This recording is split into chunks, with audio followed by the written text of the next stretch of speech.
qorshaha dhisida ciidanka qaranka ee madaxweynaha Maxamed Cabdullaahi Farmaajo waa in la gaarsiiyaa ilaa 50,000 ka hor bilowga 2023 si looga maarmo ciidanka AMISOM loona helo ciidan diyaarsan oo ka dheelitiran dhinac waliba haday ahaato agab iyo mashaariicba.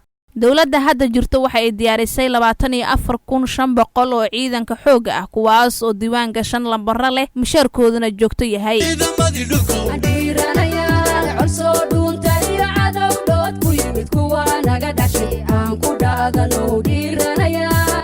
waxaa tababar ku maqan ilaa 12,000 oo ciidanka xoog ah kuwaas oo kala jira ilaa 7 dal oo kala ah Turkiga, Suudaan, USA, Djibouti, Eritrea, Qatar iyo Italiya.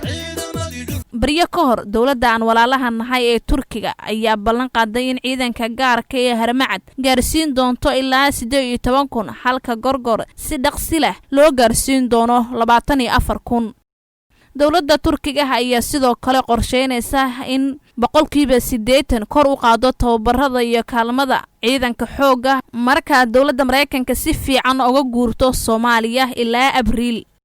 sanadihii ugu dambeeyay ciidanka xooga qaasatan Gorgor ayaa loo daadgureynayay gaalkacyo Cadaado Dhuusamareeb Caawdwaaq Beledweyne Jowhar Shabeellaha Hoose iyo Godo waxaana qorshaha uu yahay in la gaarsiiyo Ceelwaaq iyo Dobley si dhammaan ciidanka u maamulaan dalka oo idil. qorshaha madaxweyne Farmaajo ayaa ah in miisaaniyadda iyo mishaarka ciidanka kor loo qaado si askari waliba u qaato mishaar ku filan oo niyadiisa dhisi kara.